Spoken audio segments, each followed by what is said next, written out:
2026 жылдан бастап Қытайдан көлік алу қымбат әрі қиындай түседі. Қытай жүрілген автокөліктерді экспорттауға жаңа ережелер енгізеді. Жаңа ереже 2026 жылдың қаңтарынан бастап күшіне енеді. Негізгі өзгерістер тіркелгеніне 180 күннен аспаған автокөліктерге қатысты. Енді мұндай көліктерді Қытайдан шетелге шығару тек өндірушінің арнайы рұқсаты болған жағдайда ғана мүмкін. Бұл рұқсат мақсатты елде сервис орталықтарының бар екенін растайды. Автокөлік бизнесінде 3 жылдан астам уақыт жұмыс істеп жүрген кәсіпкер Анатолий Пашкевич жаңа өзгеріс нарықтағы жағдайды өзгертетінін атап өтті. Жағдайдың күрделі екені сөзсіз. Бұл туралы әңгіме қыркүйектен бастап қозғалып келеді.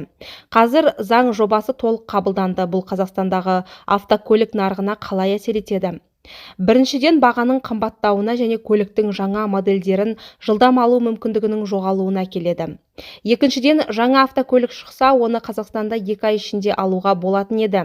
Ал енді мерзім жарты жылдан асады. Сол уақытта қытайлықтар рестайлинг жасап тастаса, модель ескіріп қалуы мүмкін.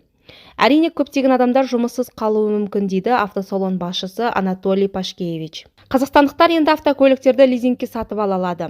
Сарапшылардың айтуынша, Қытайда шетелдіктерге автокөлікті тікелей сатпайтындықтан бұған дейін қазақстандық дилерлер жергілікті делдалармен жұмыс істеген. Қытай азаматы автокөлікті өз атына тіркеп, кейін оны Қазақстанға қайта сатып әкелген. Сол кезде көлік жүрілген болып есептелсе де, Қазақстанға жаңа жүрілмеген күйінде келеді. Сарапшылардың айтуынша, осындай сұр экспорт автокөліктерге қызмет көрсетуде қиындықтар туғызған және ресми дилерлердің бағасын төмендеткен. Қытайда қазір 97 автокөлік маркасы бар. Қазақстанда ресми түрде солардың 15-ке жуығы ғана ұсынылған. Демек, қалғанының бәрін тек жеке тұлғалар арқылы әкелуге болатын. Яғни ресми дилер бізде сертификаты жоқ көлікті әкеле алмайды. Сондықтан арзан бағамен көлік алғысы келген адамдар сұр экспортпен, яғни әкелінген автокөліктерді әлдеқайда арзанға алып келеді. Енді бұл мүмкіндіктің бәрі тоқтатылды, дейді автосапаршы Алексей Алексеев. Енді автокөлік концерндері жүрілген автокөліктердің елден шығуына толық бақылау орнатады. Сарапшылардың айтуынша, бұл жаңалықтар соңында бағалардың өсуіне әкеледі. Қазақстанда тапшылық қаупі болмағанымен, қытайлық автокөліктер орта тап тұтынушылар үшін қолжетімсіз болып қалуы мүмкін. Қытай жыл сайын миллиондаған автокөлік шығарады. Ішкі нарығындағы бәсекелестік те өте жоғары. Қазір көптеген қытайлық компаниялар сатылым көлемін арттыру үшін Қазақстан нарығына да назар аударып отыр. Қазақстан Қытай үшін әрине теңіздегі тамшыдай ғана, сондықтан тапшылық болмайды деп ойлаймын.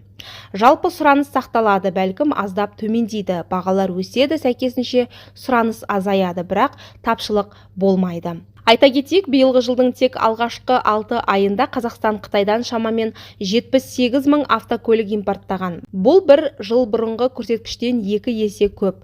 Еске салсақ, бұған дейін Қазақстанда оң жақ рөлді көліктерді қолдануға толығымен тыйым салу ұсынылған.